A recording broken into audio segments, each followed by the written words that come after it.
민수기 5장 1절로 봉독합니다.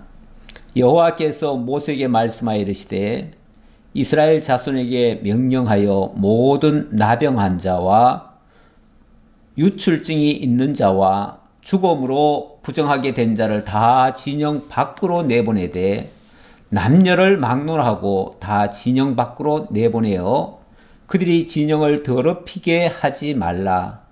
내가 그 진영 가운데 거하느니라 하심에 이스라엘 자손이 그같이 행하여 그들을 진영 밖으로 내보냈으니 곧 여호와께서 모세에게 이르신 대로 이스라엘 자손이 행하였더라.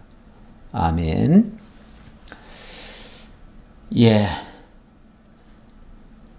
이스라엘 자손에게 있는 모든 부정된 것들, 이것은 모두 다 진 밖으로 내보내라.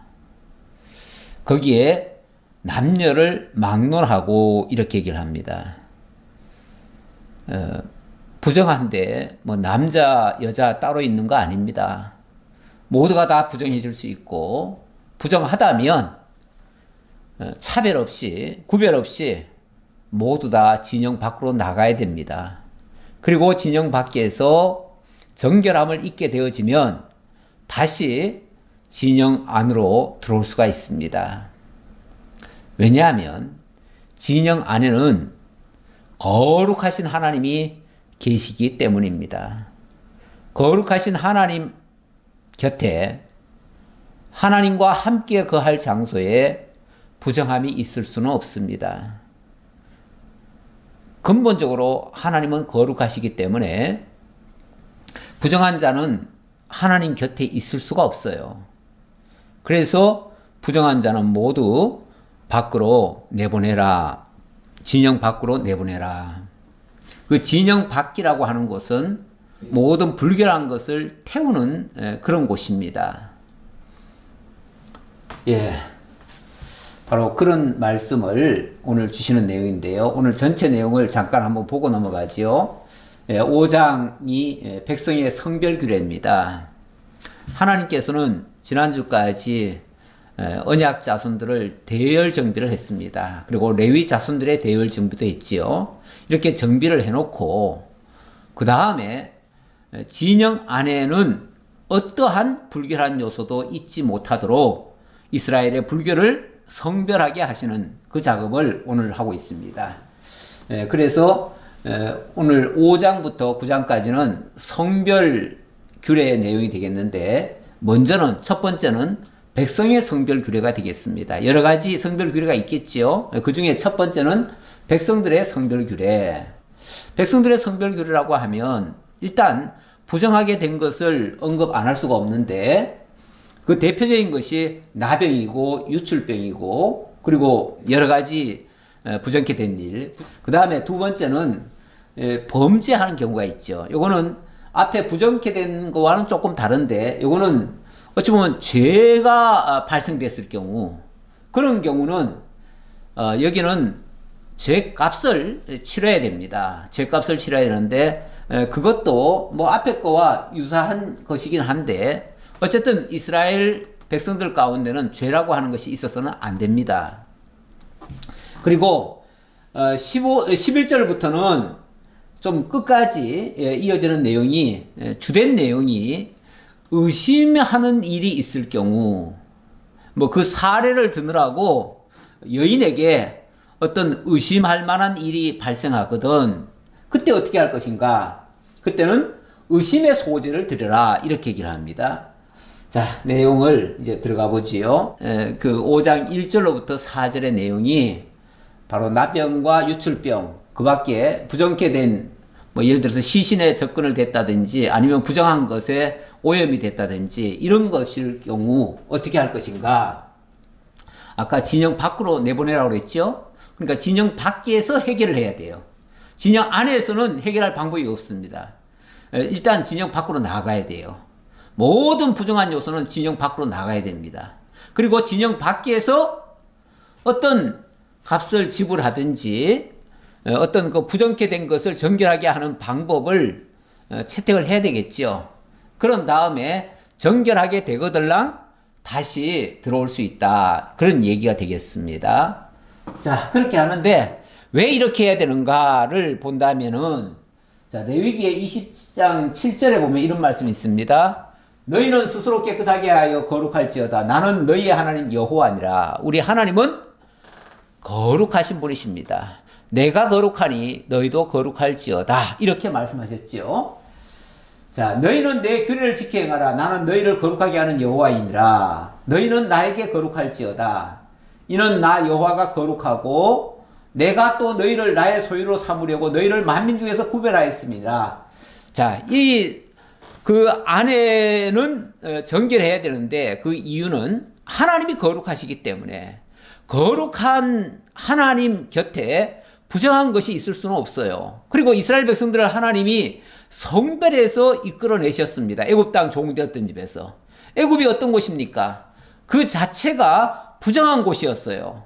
악한 세상의 모습이었어요. 그 가운데서 하나님이 자기 백성들을 이끌어내셨습니다. 이끌어내시면서 홍해 바다를 지나왔지요. 그건 세례입니다. 다시 말하면 옛사람은 죽고 새사람으로 거듭나게 한 그런 의미가 되겠습니다. 하나님께서 사람을 완전히 탈바꿈시켜서 거룩한 백성으로 만들어 주신 겁니다. 옛 생명이 아니라 새 생명으로 바꿔준 거예요. 근본적으로 사람이 물속에 한번 들어갔다 나왔다고 해가지고 근본적으로 새롭게 되지는 않습니다. 그렇죠? 겉사람이 물속에 들어갔다가 나왔다고 해서 어떻게 근본적으로 바뀌겠습니까? 점점 하나님의 말씀으로 새롭게 되어져야 되지요. 그리고 그 과정에서 수많은 시행착오도 있을 것이고요. 많은 실수와 그걸 통해서 하나님의 시험과 연단이라고 하는 과정이 있지요. 그래서 광야는 부지런히 그 훈련의 과정을 거치는 겁니다. 거치고 나면서 하나씩 고쳐가는 거죠. 옛사람의 습성들, 옛사람의 그 고질병 같은 것 있잖아요. 사실 애굽 땅에서 이 체질적으로 완전히 종의 근성을 배워왔습니다. 태어나면서 자라기까지 전부 다 종된 삶을 살아왔어요. 그런 사람이 물속에 홍해 바다를 지나왔다고 해가지고 물론 우리가 이제 새 사람 됐다라고 즐겁게 하나님을 찬양하기도 했지만은 그런다고 근본적으로 속사람이 바뀌었습니까? 안 바뀌었어요. 거천 하나님의 백성으로 이제 변모가 됐지만 그러나 속사람이 바뀐 건 아니에요. 속사람은 부단히 부딪혀가면서 싸워가면서 하나씩 고쳐가야 되는 거예요. 그렇게 하기 위해서 하나님은 광야에서 매일같이 실패의 삶을 경험하게 만드십니다. 하나님의 말씀이 하나 던져지면 그 말씀 앞에 선 자신의 모습이 부서지고 깨어지는 그런 모습을 띌 수밖에 없습니다. 그걸 통해서 우리는 이렇게 연약한 존재구나. 그야말로 하나님의 은혜 아니면은 우리는 살 수 없구나. 하나님의 도우심 아니면은 우리는 살 수 없구나. 그래서 하나님이여 나를 도우소서. 하나님의 나를 붙들어 주시옵소서. 이렇게 기도하게 되는 거죠. 그러면 이제 하나님께서 내가 너와 함께 하겠다 하시면서 하나님이 함께 해주시는 것이죠. 그러면서 차츰 하나님의 사람으로 탈바꿈이 되어지는 거죠. 그러니까 원리적으로 보면 세를 받는 순간 새로운 피조물로 바뀐 겁니다. 그런데 그렇게 바뀌었다고 해가지고 하루아침에 무슨 악마가 천사가 되는 게 아니에요. 여전히 옛 습관이 그대로 남아있어요. 마치 어린아이로 새로 태어난 것과 같아요. 그러면 그 어린아이가 바로 하루아침에 성인군자가 되는 게 아니에요. 부단히 여러 가지 부딪혀가면서 하나씩 배워가면서 새롭게 다듬어져 가는 거죠. 사람답게 살아가는 거죠. 나중에 가면. 이렇게 탈바꿈하는 역사가 있는데 우리 하나님이 우리를 거룩하게 하시는 이유는 이는 나 여호와가 거룩하고 내가 또 너희를 나의 소유로 삼으려고 너희를 만민 중에서 구별하였기 때문에 이런 목적 하에서 너희를 거룩히 구별했으니까 너희가 마땅히 그렇게 만들어서 가야 된다. 거룩하게 되어져야 된다. 그 말이죠. 그렇게 하려니까 당연히 그 하나님이 거하고 계시는 그 근처에는 부정한 게 없어야죠. 그 진영 안에는 부정한 게 없어야 된다. 그 말이에요. 그래서 만약에 부정한 것이 발견되면 즉시 거기서 내보내가지고 영문 밖에서 정결케 되는 과정을 거쳐야 돼요. 예, 그 일을 하라는 뜻으로 말씀하신 겁니다. 그 다음 5절로 넘어갑시다. 자, 5절로부터 10절에서는 이번에는 범죄한 경우, 이건 좀 더 적극적인 것이죠. 적극적으로 범죄한 경우에는 이렇게 보속을 해야 된다. 쉽게 말하면 죄값 갚아야 된다 그 말이죠. 배상을 하든지 보속을 하든지 해야 된다 그 말이죠. 여호와께서 모세에게 말씀하여 이르시되 이스라엘 자손에게 이르라 남자나 여자나 사람들이 범하는 죄를 범하여 여호와께 거역함으로 죄를 지으면 그 지은 죄를 자복하고 그 죄값을 온전히 갚되 5분의 1을 더하여 그가 죄를 지었던 사람에게 돌려줄 것이요. 자, 우선 사람이 죄를 지은 것은 결과적으로 뭐라고요? 사람들이 범하는 죄를 범하여 여호와께 거역함으로 죄를 지으면 이렇게 얘기하네요. 아니 사람들 간에 어떤 잘못을 저질렀는데 결과적으로는 여호와께 거역함으로 죄를 지은 것이다. 이렇게 말한다 그 말이에요. 다시 말하면 사람 간에 지은 죄라 할지라도요. 하나님과 무관한 죄가 아닙니다. 무관한 죄가 아니고 결국은 하나님을 잊어버렸거나 하나님을 의식하지 않았거나 하나님을 모르거나 하나님을 배격해놓고 또는 하나님의 말씀을 거역하고 그리고 저지르는 죄가 된다 그 말이죠. 순수하게 이거는 하나님께 범한 죄고 이거는 사람에게 범한 죄다 이렇게 구별할 수 없다 그 말이에요. 우리가 흔히 10계명을 둘로 나누지요. 둘로 나눠가지고 1계명부터 4계명까지는 대신계명이다. 그리고 5계명부터 10계명은 이거는 대인계명이다. 그래서 하나는 하나님께 속한 계명이고 하나는 사람에게 대한 계명이다. 이렇게 얘기를 하는데 사람에게 대한 계명이라 할지라도요. 근본적으로 하나님을 기억한다면 하나님이 지켜보고 있다면 그걸 의식하고 있다면 어떻게 남의 것을 도둑질 하겠습니까? 어떻게 남의 것에 욕심을 낼 수 있겠습니까? 이거는 다 하나님을 잊어버린 죄다 그 말이에요. 그래서 근본적으로 모든 죄는요 사람에게 저지른 것이지만 하나님께 저지른 것이 기본입니다. 그래서 범죄가 확정됐을 때 범죄가 드러났을 때 그건 뭐 또 드러나지 않았더라도 본인은 알잖아요. 본인은 아니까 그 죄라고 규정이 됐을 때 그게 깨달아졌을 때 그 말이죠. 깨달아졌을 때 그때는 그 지은 죄를 자복하고 자 일단은 자복을 해야 됩니다. 자복하고 그 죄값을 온전히 갚되 5분의 1을 더하여 5분의 1을 더하여 그가 죄를 지었던 그 사람에게 돌려줄 것이요. 5분의 1을 더해서 갚아주라고 하네요.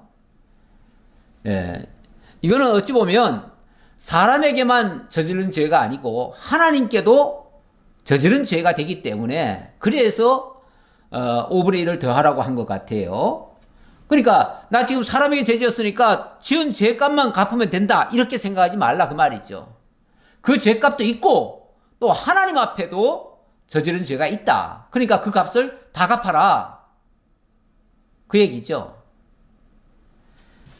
뭐 그렇다고 물질 드린다고 해가지고 어떻게 죄가 다 갚아지겠습니까? 그러나 일단은 자복을 하는 게 중요하고요.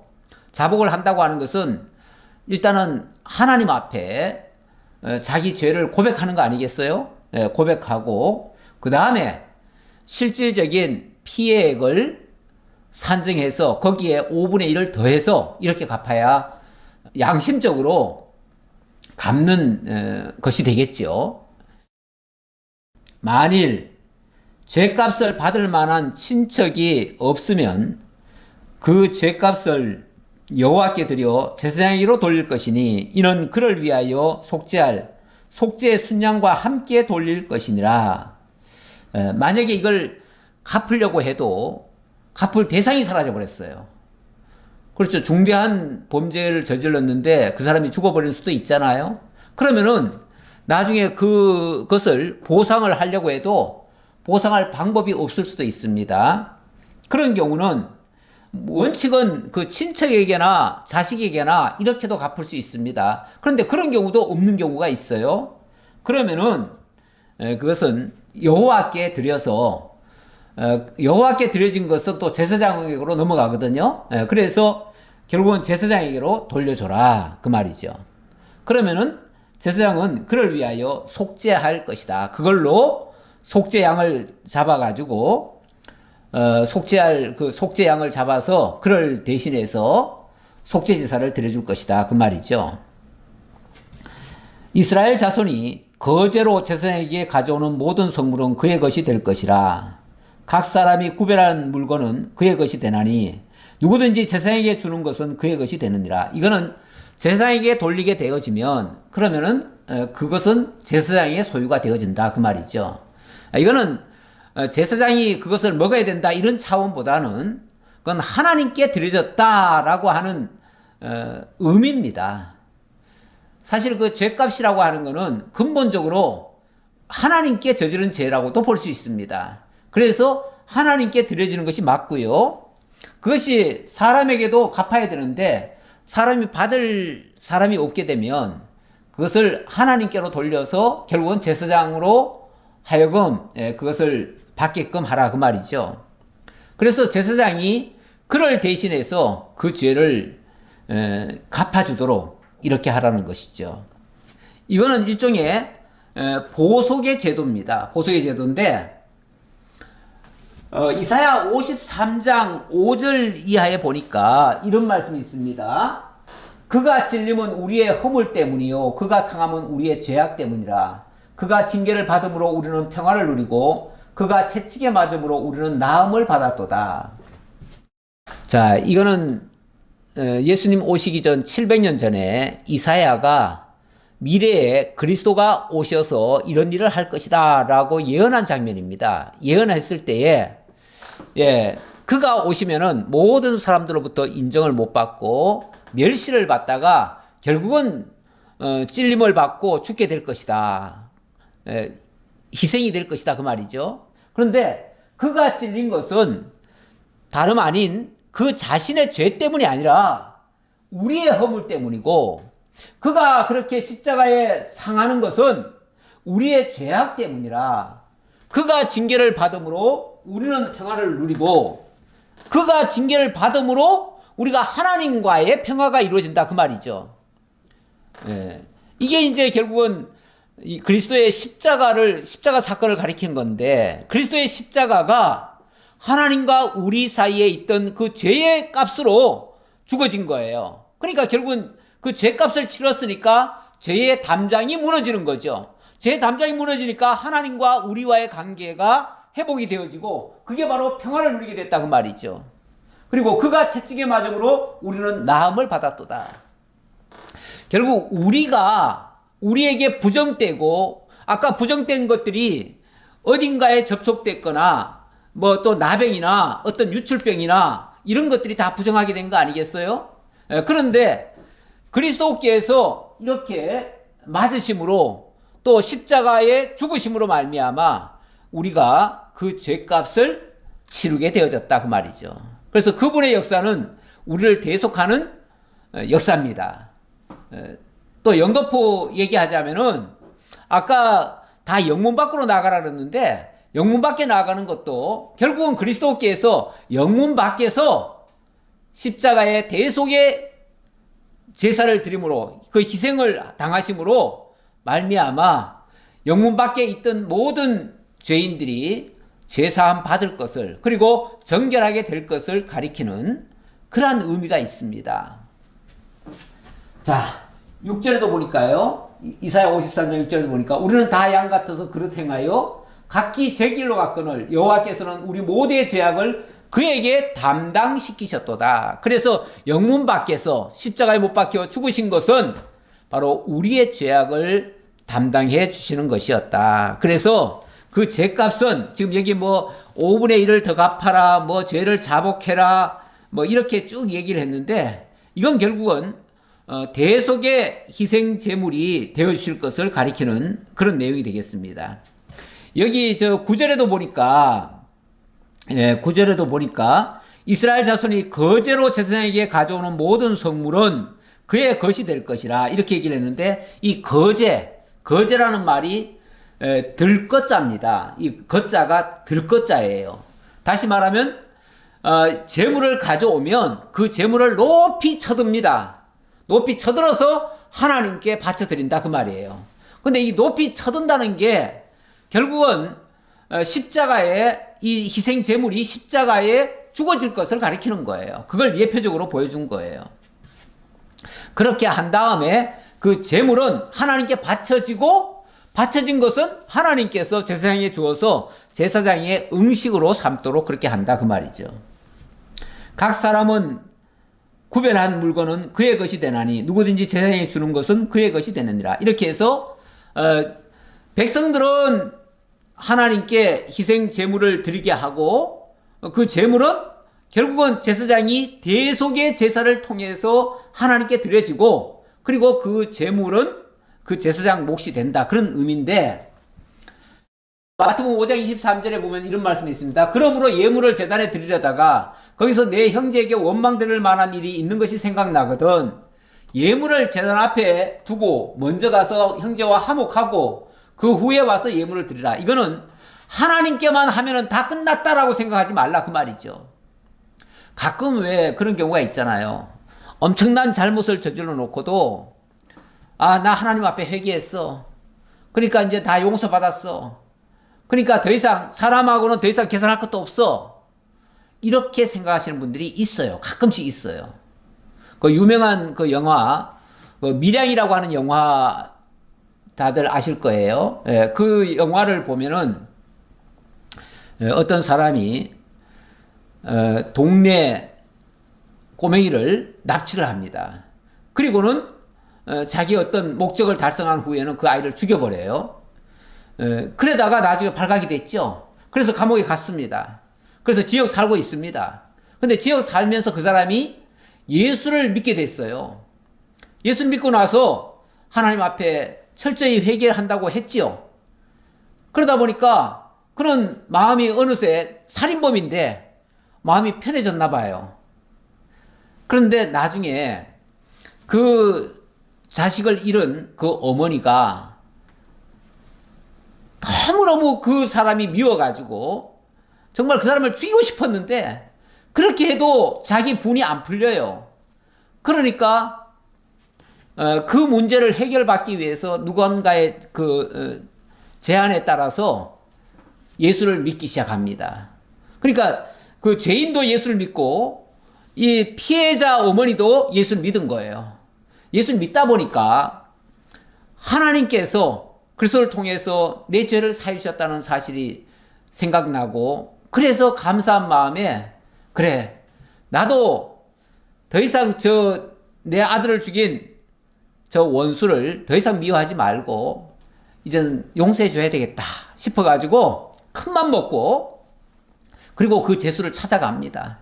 자기 아들을 죽인 그 죄수를 찾아가요. 찾아가서 용서해 주려고 갔는데 그 죄인이 뭐라고 얘기를 하냐면 어머니 보고 죄송하다고 그러는 게 아니라 나 예수 믿고 다 용서 안 받아서 너무 편하다고 이렇게 얘기를 하는 거예요.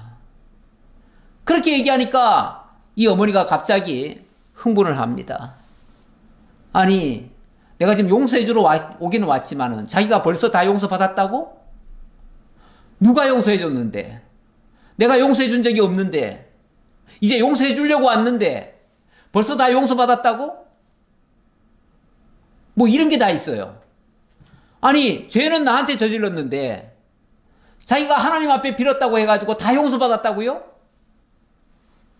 그럼 나는 뭔데요?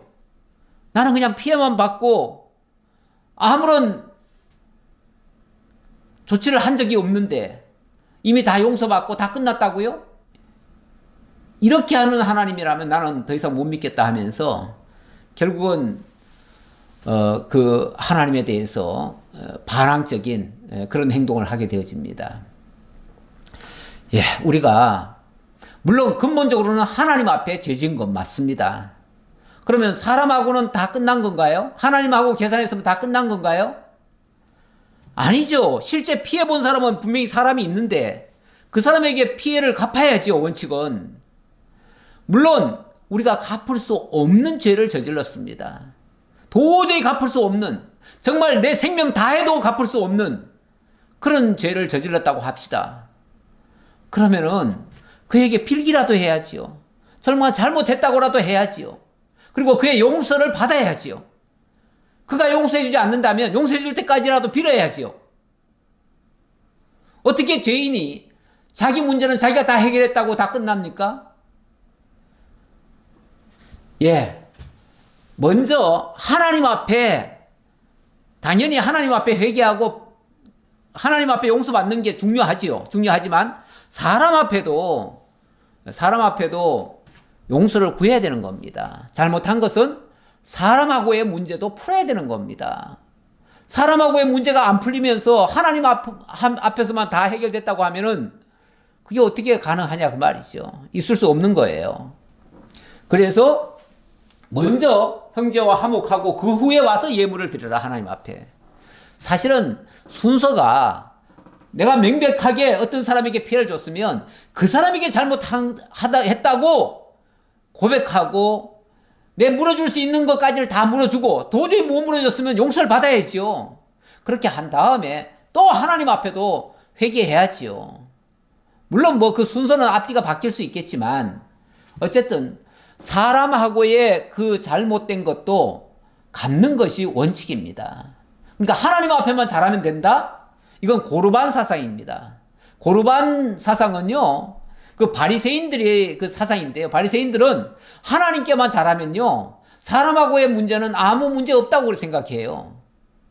그럼 오로지 하나님만 위한답시고 사람과는 뭐 무자비하게 대하는 그런 경우도 있어요. 있는데 그것은 아주 잘못된 겁니다. 예, 그런 고르반 사상은 옳지 않습니다. 11절이죠. 예, 11절 보겠습니다. 예, 11절의 내용은 요거는 조금 어떤 사례가 좀 독특한 사례라고 볼 수 있는데요. 의심될 만한 일이 있을 때 드리는 의심의 소재 이야기입니다.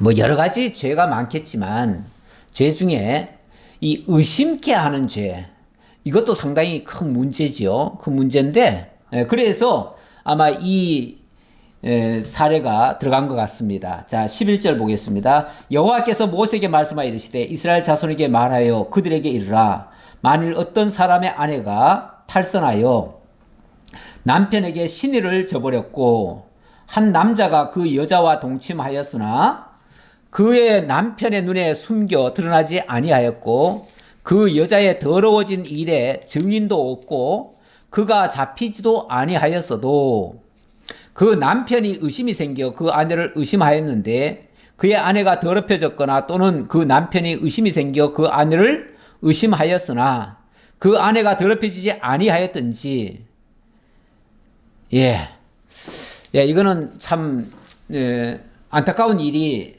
발생했었나 봐요. 아마 이런 사례가 그 당시에 있었던 것 같아요. 어떤 가정에 아내가 탈선을 했다는 겁니다. 탈선을 해서 다른 남자와 어떤 문제를 일으켰나 봐요. 이거는 부부간에 그 신의를 저버린 행위죠. 부부간에는 모든 것을 서로 믿고 모든 것을 맡기기도 하고 절대적으로 신뢰를 하는 관계입니다. 그야말로 한 방에서 함께 잠자리를 한다고 하는 것은 이거는 모든 것을 다 맡기고 서로 믿고 있는 그런 관계 아니겠어요? 그런데 어떤 여인이 다른 남자와 어떤 관계를 맺었다. 그런데 충분히 그럴 만한 정황이 보입니다. 정황이 보이는데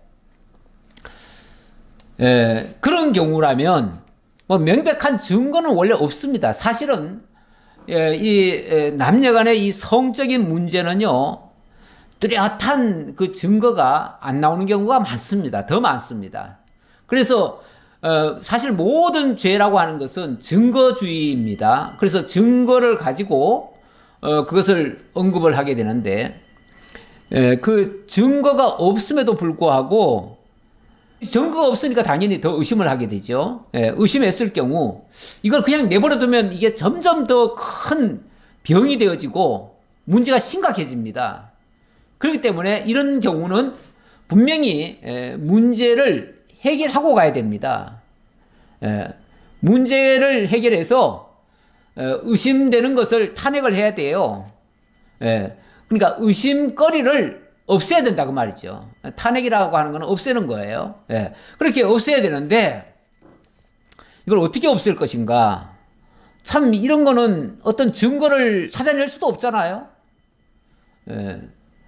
그래서 이런 경우가 있다면 15절에 보니까 그의 아내를 데리고 제사장에게로 가서 그를 위하여 보리가루 10분의 1 에바를 헌물로 드리되 그것에 기름도 붓지 말고 유향도 두지 말라. 이는 의심의 소재요 죄악을 기억나게 하는 기억의 소재라.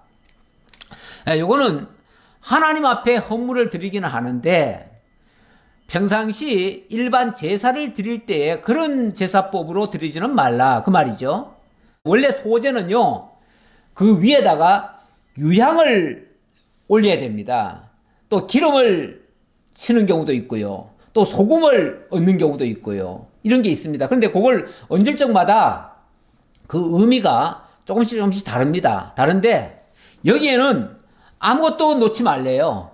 아무것도 놓지 말고 다만 보리가루 10분의 1 에바를 이렇게 드리라. 그리고 거기 다른 건 놓지 말아라. 이렇게 얘기를 하는데 어찌 보면 보리가루라고 하는 것은요 원래는 고운가루 이렇게 얘기를 하죠. 고운가루 하면은 그거는 사실 그 밀가루 이런 겁니다. 밀가루 같은 건데 이 보리가루라고 하는 거는 어떤 면에서 좀 거칠은 거예요. 좀 흉한 일에 그러니까 목적이 뭐 어디 있냐면은 이건 하나님께 드리겠다는 게 아니에요. 하나님께 드리겠다는 게 아니고 하나님 앞에서 죄악을 기억하게 하는 거예요. 죄악을 기억하게 하기 위한 방법으로서 이걸 그래서 다른 말로는 뭐라고 그러냐면 기억의 소재라 이렇게도 얘기를 합니다. 이건 기억나게 하는 소재예요. 그러니까 하나님께 바쳐드린다라는 개념이 아니에요. 오히려 그 반대로 하나님께서 이 헌물을 통해서 하나님이 어떤 깨우침을 주시려고 다시 말하면 자백하게 만드는 그런 내용이죠. 그러니까 이 유향이라고 하는 게 어찌 보면 그 향을 하나님께 이렇게 전달하게 하려는 의도인데 지금은 그 유향을 아예 놓지를 않잖아요. 놓지를 않으니까 이건 하나님께 드려지는 것보다는 오히려 하나님이 그 보리가루를 통해서 이 사람에게 뭔가를 기억나게 하도록 다시 말하면 토설하지 않고는 못 견디도록 이렇게 만든다 그 말이죠. 내용을 보면은 사실 남자 얘기는 안 하고요. 여자가 의심을 받을 경우 이런 얘기가 나옵니다. 이런 걸 보면서 어떤 사람들은 왜 여자만 의심하고 남자는 의심받을 짓을 안 하느냐? 남자도 의심받을 짓 하지 않느냐? 오히려 남자가 의심받을 짓을 더 하지 않느냐? 또 이렇게 말씀하시는 분들도 가끔 있습니다. 가끔 있는데 이거를 육적으로만 생각하면 자칫하면 이건 정말 남녀 차별하는 것 같은 얘기가 될 수도 있어요. 그런데 사실 이런 말씀을 주시는 그 이면에는요, 우리 주 하나님과 하나님의 백성들 간의 관계, 그리고 장차는 그리스도와 교회와의 관계를 설명하고 거기에 대한 신령한 의미가 담겨져 있습니다. 그래서 그런 것들을 예언적으로 하나님이 가르쳐 주기 위해서 이런 제도를 만들어 놓은 거거든요.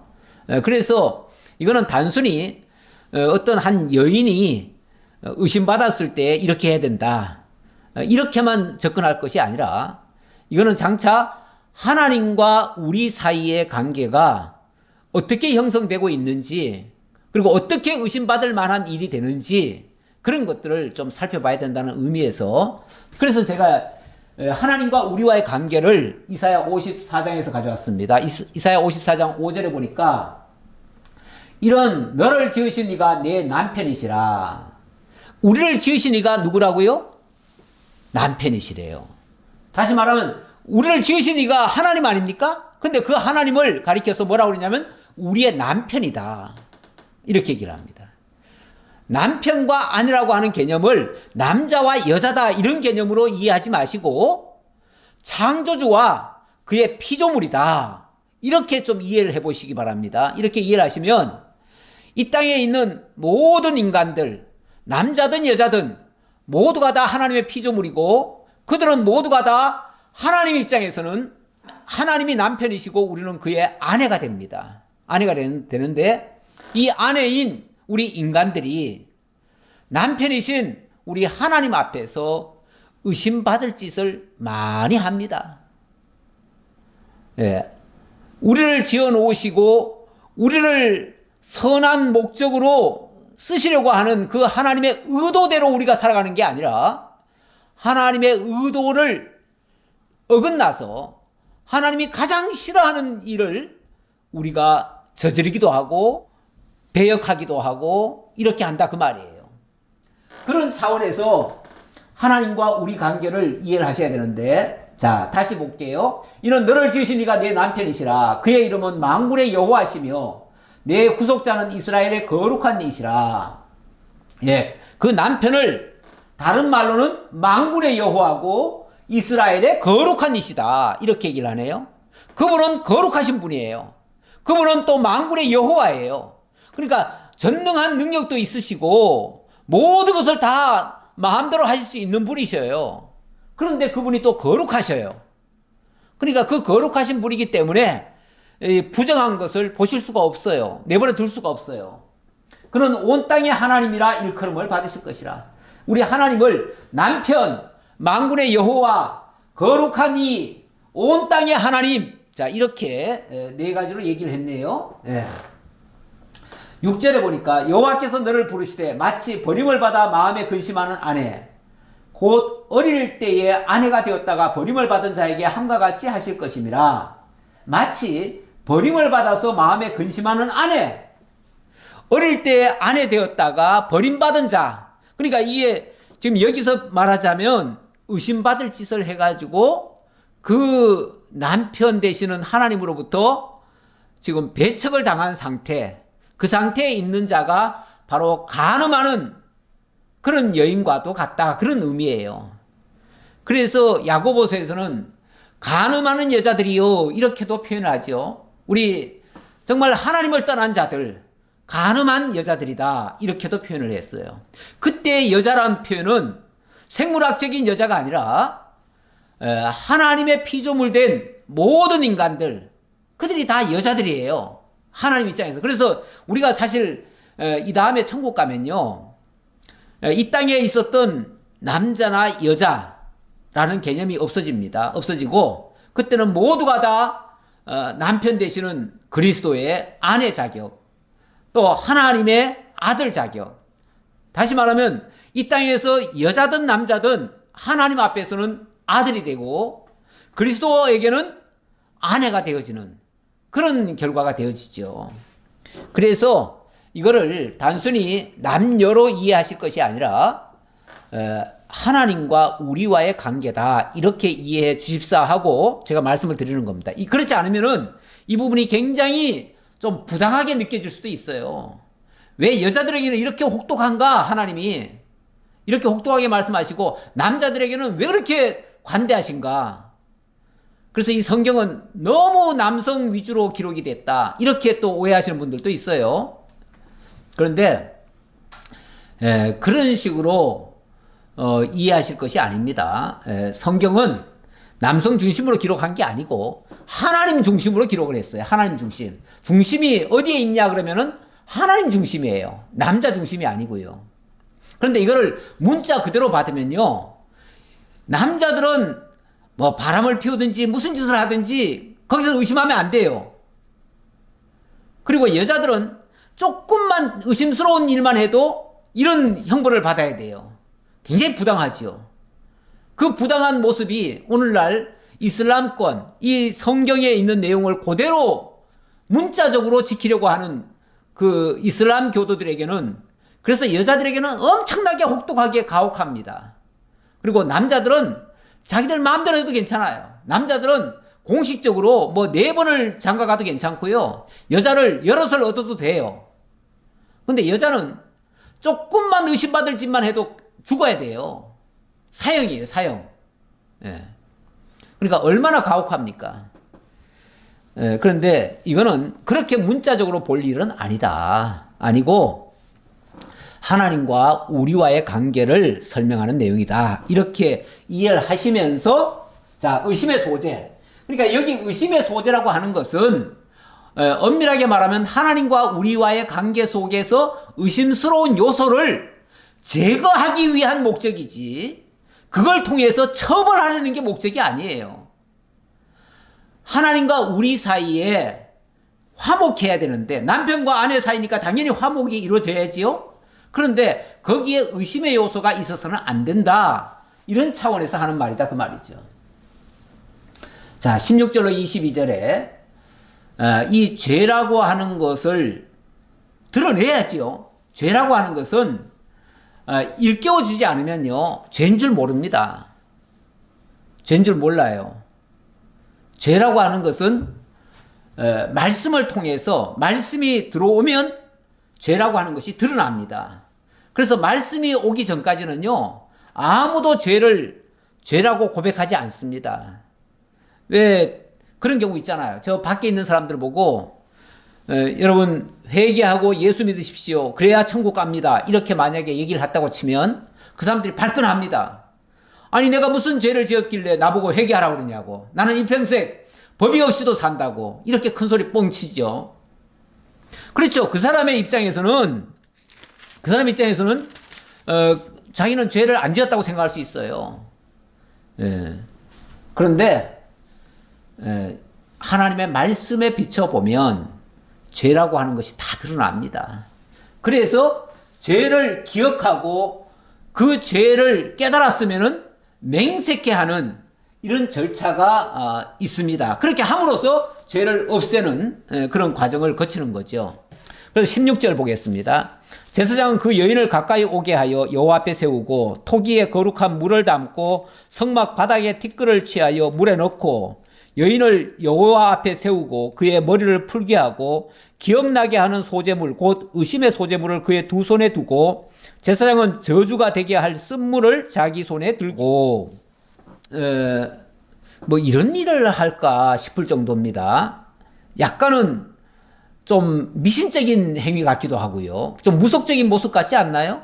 왜냐하면 자, 일단은 의심이 든다 하면은 일단 제사장이 왔죠? 오면은 제사장이 어떻게 절차를 밟냐면은 하나님 앞에 세웁니다. 세워놓고 톡에다가 거룩한 물을 담습니다. 그런 다음에 성막 바닥에 있는 먼지들을 다 쓸어요. 쓸어 담아요.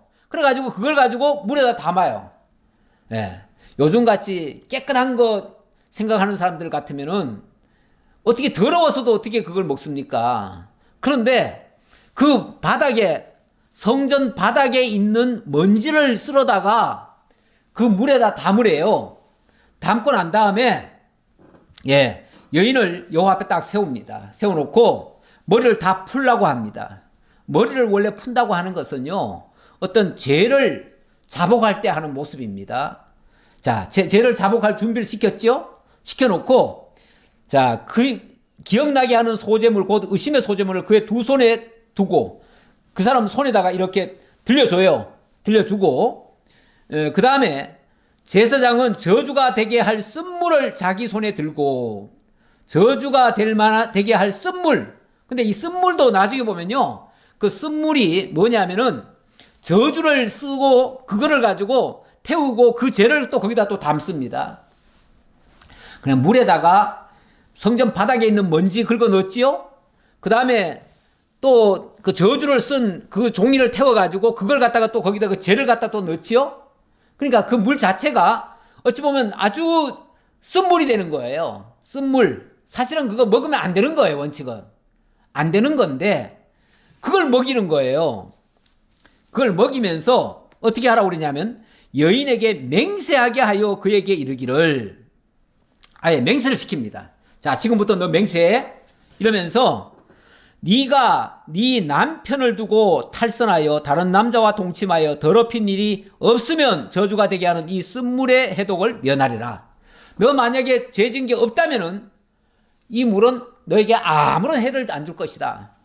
그러나 네가 내 남편을 두고 탈선하여 몸을 더럽혀서 내 남편 아닌 사람과 동침하였으면 제사장이 그 여인에게 저주의 맹세를 하게 하고 그 여인에게 말할지니라. 자, 이렇게 말을 해주라는 거죠.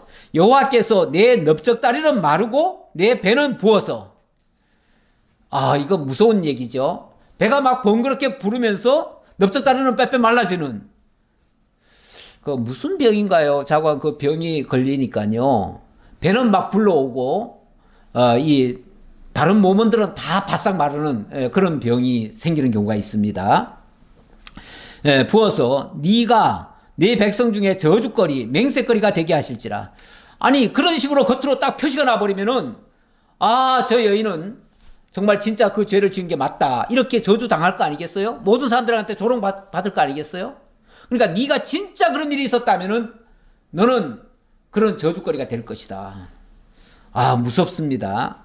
이 저주가 되게 하는 이 물이 내 창자에 들어가서 내 배를 붓게 하고 내 넓적다리를 마르게 하리라 할 것이요. 여인은 아멘 아멘 할지니라. 아멘 아멘. 마땅히 제가 그런 죄를 지었으면은 진짜 그렇게 되기를 바랍니다. 그 얘기죠. 그러나 만약에 그런 죄를 안 질렀다면요. 상관없죠. 뭐 아멘 했으면 어때요? 그게 결백이 드러나겠죠. 그러면 진짜 이것이 그렇게 하면 그런 역사가 일어난다는 얘기인가?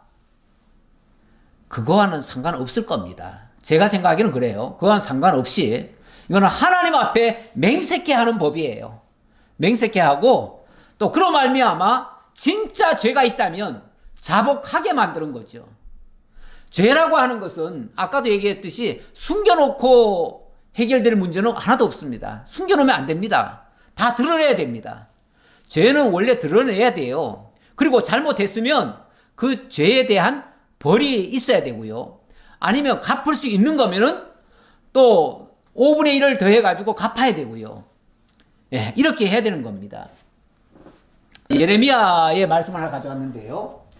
3장 14절에 여호와의 말씀이니라. 배역한 자식들아 돌아오라. 나는 너희 남편임이니라. 내가 너희를 성읍에서 하나와 족속 중에서 둘을 택하여 너희를 시온으로 데리고 오겠고 내가 또 내 마음에 합한 목자들을 너희에게 주리니 그들이 지식과 명철로 너희를 양육하리라.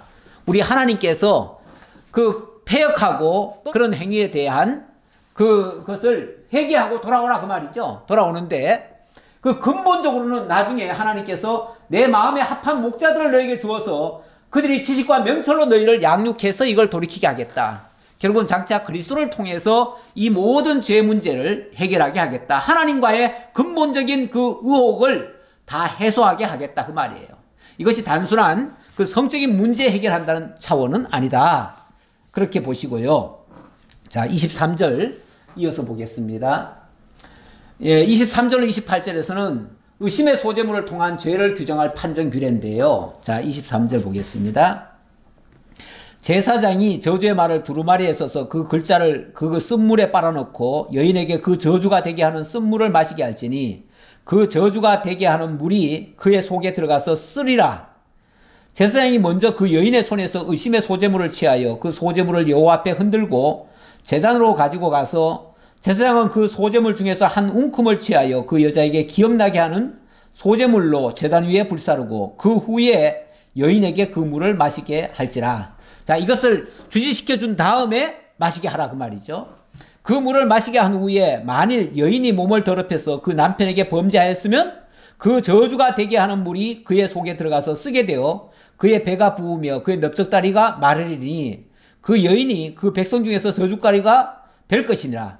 그러나 여인이 더럽힌 일이 없고 정결하면 해를 받지 않고 임신하리라. 오히려 이것이 전화위복이 될 수 있다 그 말이죠. 진짜 그런 일이 없었다면 이건 전화위복이 된다 그 말이죠. 그런데 다시 제가 호세아 말씀을 또 하나 가져왔습니다. 이거는 하나님께서 다시 그렇게 의심스러운 백성들과 다시 화해를 하시는 장면인데요.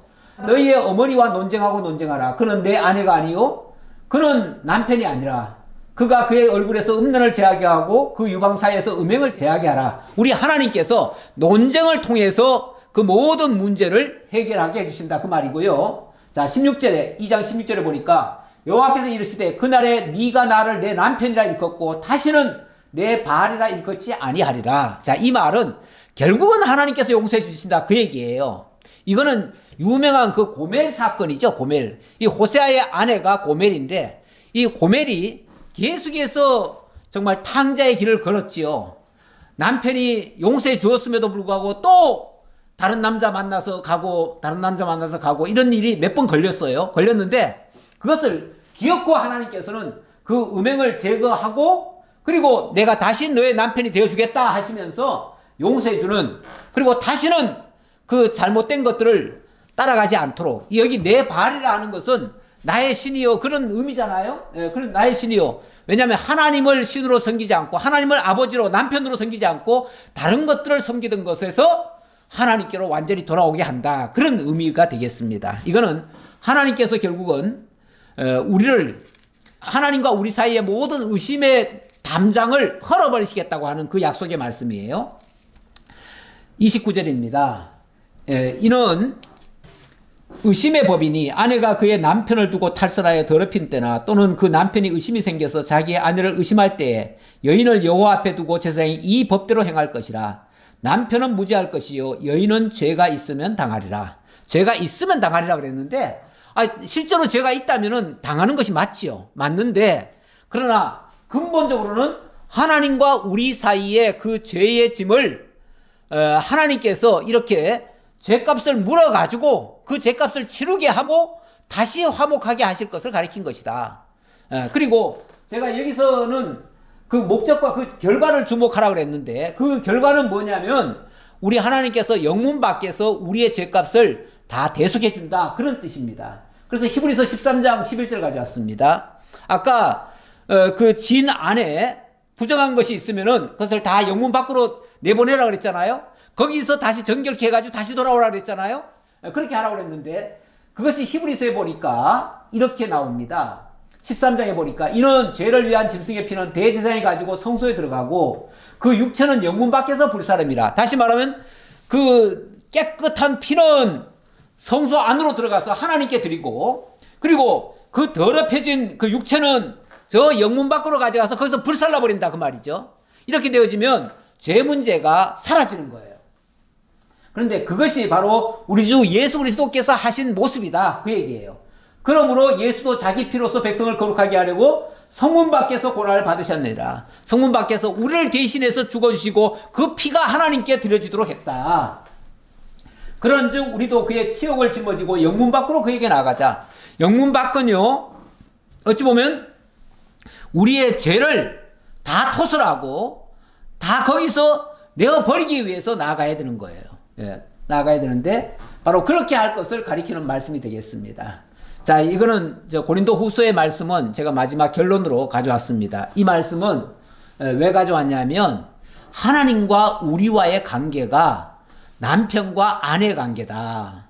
그런데 그 남편을 만나기 전까지는 우리는 처녀인 상태죠. 처녀인 상태인데 사도 바울이 뭐라고 그러냐면 처녀였던 우리를 한 남편인 그리스도에게 중매하기 위해서 자기가 역할을 한다, 그런 얘기하면서 우리 가운데 있던 모든 더럽힌 것을 다 씻어서 깨끗하게 해서 그리스도와 연결하려고 한다, 이런 내용을 소개하고 있습니다. 자, 11장 2절 보겠습니다. 내가 하나님의 열심으로 너희를 위하여 열심을 내노니 내가 너희를 정결한 처녀로 한 남편인 그리스도께 드리려고 중매함이로다.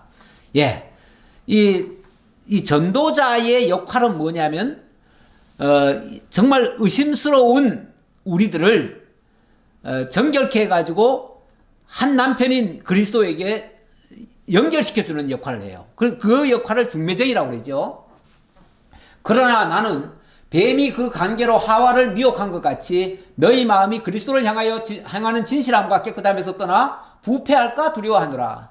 예, 이렇게 어찌 보면 한 남편인 그리스도를 향하지 않고 다른 것을 따라갈까봐 겁이 난다 그 말이죠. 다른 것을 따라가는 걸 그걸 창기와 같은 행동이다. 여기는 의심하는 병이다. 그런 얘기잖아요.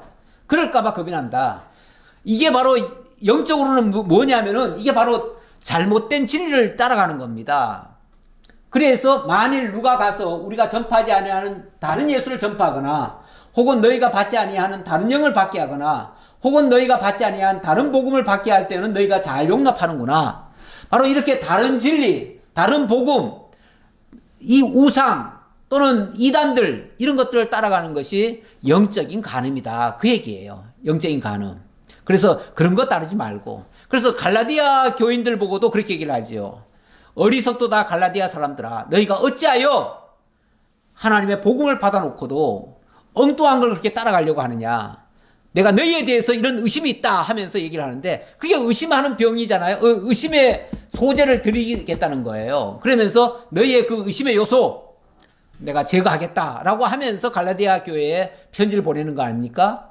그것을 보내면서 참 복음을 통해서 하나님과의 관계를 회복하게 하는 일, 그것이 오늘날 신약교회가 하는 일입니다. 오늘 우리가 하는 일은 하나님과 우리 사이에 있던 모든 의심의 요소를 제거하는 일입니다. 그 일에 우리가 열심히 복음을 바르게 전해서 모든 성도들의 의심이 있었던 요소들을 다 제거하고 정말 정결한 신부로서 하나님과 함께 동행하기를 이렇게 축원합니다. 기도하겠습니다.